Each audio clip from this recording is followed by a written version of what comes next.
Hello, everybody. Welcome to Therapists Supporting Therapists. I'm so glad you're all here today. We have the talented Kelly Hill here, and she is the clinical director at Des Moines Pastoral Counseling Center in Des Moines, Iowa, and has her doctorate in clinical psychology. Her specialty is children and families and teens and all of that. So we brought her here to ask her some questions. Welcome, Kelly. Thank you. Thank you for having me. You're welcome. So, how do you, from your perspective, see that families with children are responding to telehealth? I personally am having a large range of reactions. So I've had some clients contact me before I ever have contacted them to say, hey, are there any other options? I've heard about this telehealth. Can we do that? And so that would be one range where they're pretty excited about it. And then when we actually connect, they're like, hi, they're super excited. And then I have, the other, clear down to the other end of the spectrum where I have people that are like, oh no, that's not for me. I'm going to try to wait this out. Um, just really uncomfortable and anxious about the different modality. So I would say, full spectrum of ranges of reactions. Yeah, I think a lot of people are seeing that. It's so interesting that how people respond to being on the screen and also us being on the screen.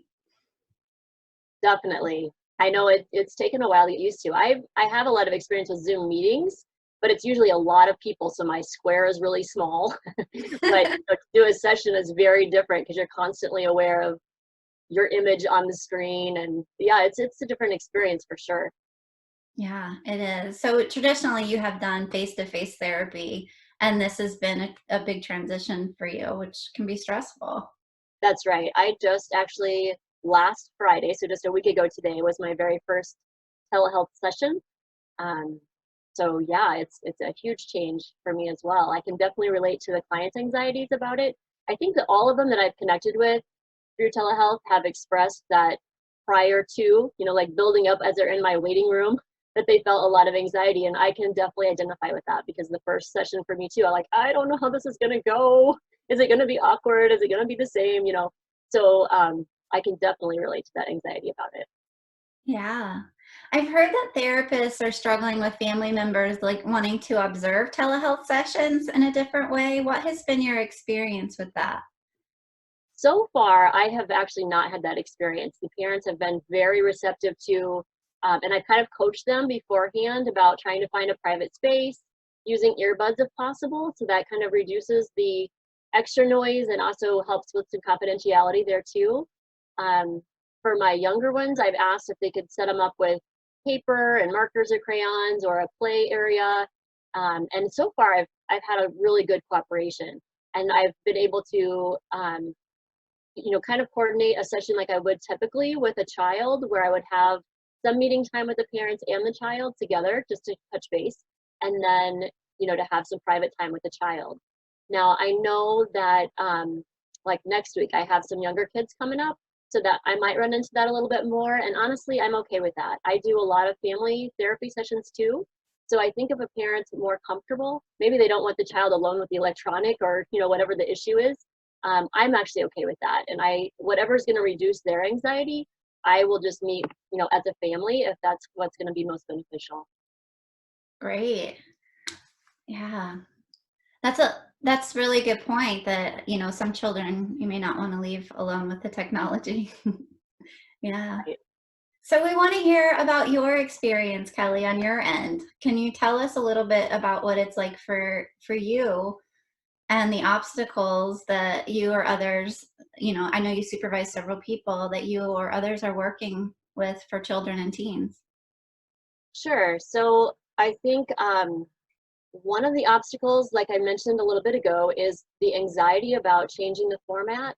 And so I wouldn't say that I have a solution for that by any means. I've just tried to contact those clients. I've also tried to be a little proactive now. So, like I said, I had clients contacting me about changing to telehealth, but now I'm being more proactive and contacting my clients that are ahead of my schedule so that I can talk through it a little bit, kind of explain what telehealth is, that it's secure, and kind of normalize that anxiety about it too, so that hopefully they'll be able to do that. Um, I personally work with a lot of clients on the autism spectrum. And I'm finding that those clients in particular, because change is hard, that they are really struggling with that whole idea. You know, they want to be here. Um, so that's definitely been a challenge. And I think for them, I'm just going to have to keep working with them and keep trying to normalize the anxiety. And I know this is hard, but this is the way we're going to check in. And hopefully they'll be a little more receptive to it. I am happy that that the insurance companies now are being more receptive to the telephone. So if that's more comfortable for them, then we can also do it that way as well. But I would say, so, you know, as I said, my first one was a week ago and it was a child. And in my mind, when I'm thinking about telehealth, I'm like, there's no way I can do this with someone I do play therapy with. Like, how are you supposed to do that when you're just talking with each other on the screen? But so I think most therapists would agree that we learn the most, more so than any of our school or training, from our clients. And this would be an example. So this kid totally blew all of that out of the water. He was in a little play space, and the first thing he did was put a stuffed animal up in the camera. And so I immediately, I'm gonna get ready here, immediately went and grabbed my monkey. I love it. And we were able to do a whole puppet show and play therapy, and it was so awesome. And then all these ideas started coming to me, and he too, again, was showing me, like, he started hiding from me, and we played hide and seek, which is often a game we play in my office. He has you know, a lot of issues with attachment and that constancy and things like that. So we were able to do that hide and seek even through telehealth, and it was so awesome. So you know, on the other hand, my anxiety about what all I'm going to be able to do have been reduced by my clients because they have shown me so much. And there are so many things. I don't know if they're available on other formats or not, but I'm using Zoom, and Zoom has a whiteboard that you can share. And so I've been doing some some art therapy and drawings and writing and things like that with clients. And it's just been amazing to me, really, how many options there are. And you can also, with that share option, you can get onto websites. There are free interactive game sites and things like that, or, you know, different meditation sites and things like that I found you can actually do together online. So I just think the options are way more than I had envisioned initially. And I just think this is really going to work, especially for a temporary, you know, more urgent kind of time. That's so amazing how the children are teaching you. It is. I mean, it's really not surprising because that happens all the time, right, with clients. But I had no idea, literally no idea how I was going to do play therapy. And now I'm like, okay, I can do this. So it's very reassuring. So it's absolutely possible to meet with younger children who need play therapy. Definitely. And again, you know, even if a parent feels like they need to be in the room, I'm okay with that. I will do play therapy with the parent observing, and I think that's okay.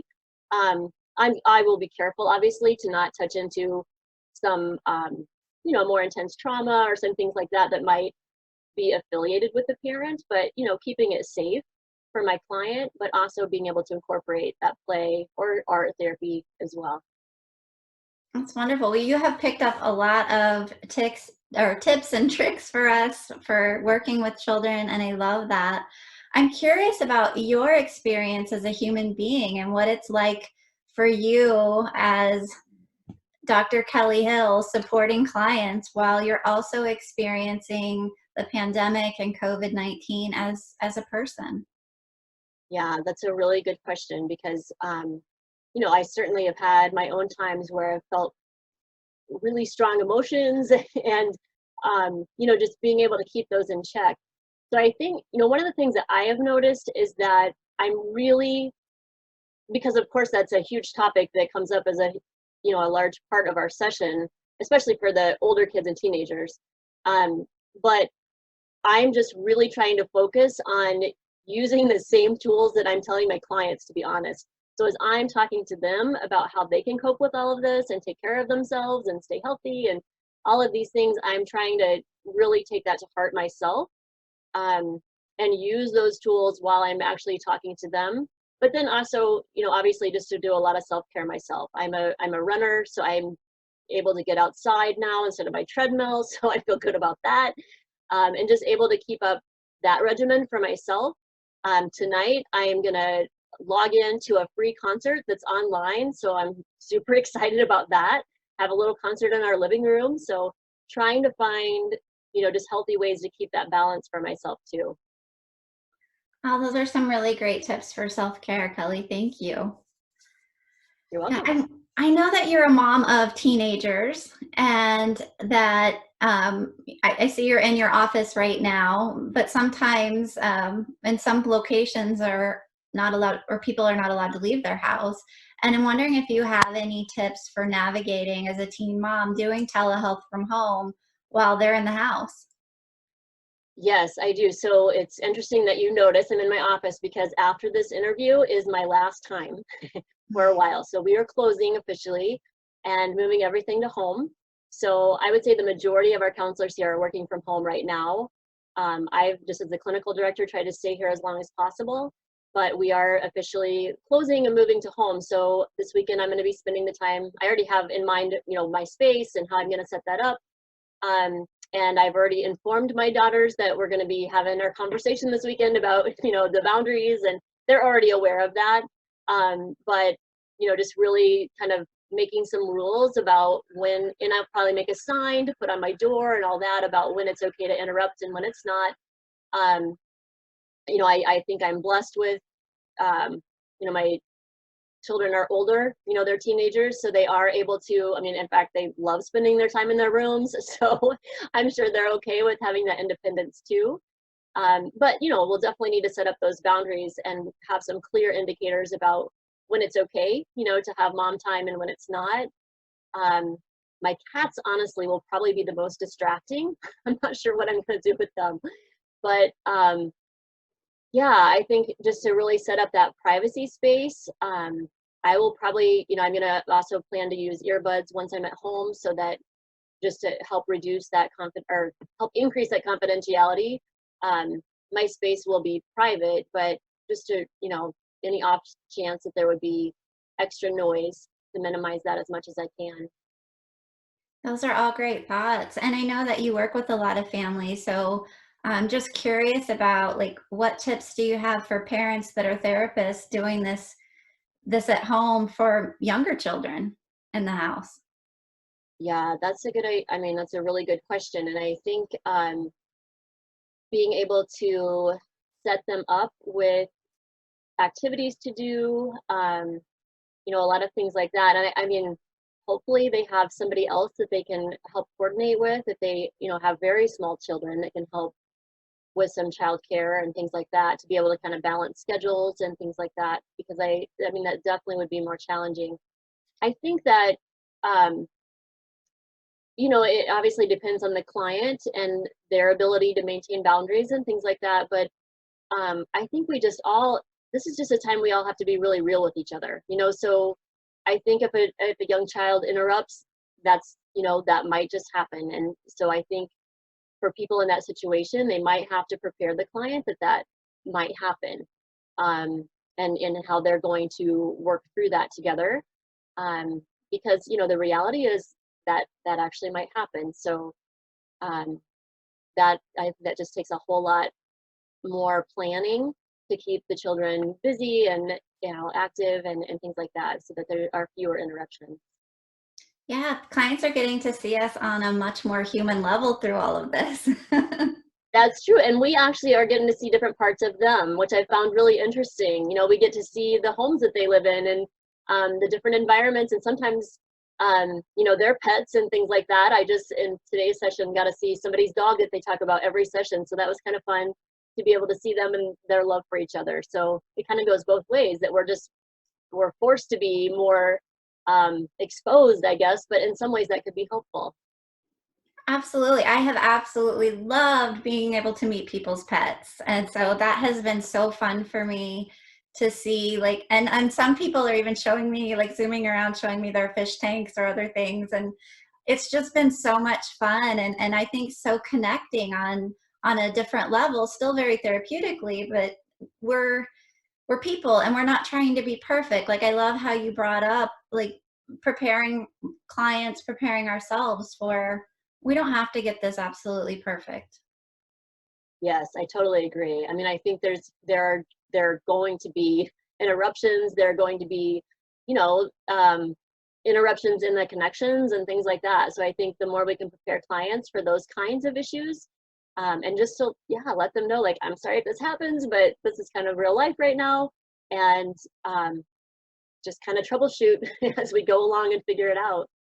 Yes, welcome to real life. Right. So strange. We're going to be moving into normalcy relatively soon, I hope. And you know, I'm wanting to be really intentional about, as I move back into normal, creating that new normal, right? Like there's some things that were my normal that I don't really want anymore, and I'm finding that through this experience and this time. And so just kind of the new normal. That's right. We're being forced to analyze our own reality and what we want and what's maybe not okay anymore, Yes. or what's important. Yeah, identifying what's important.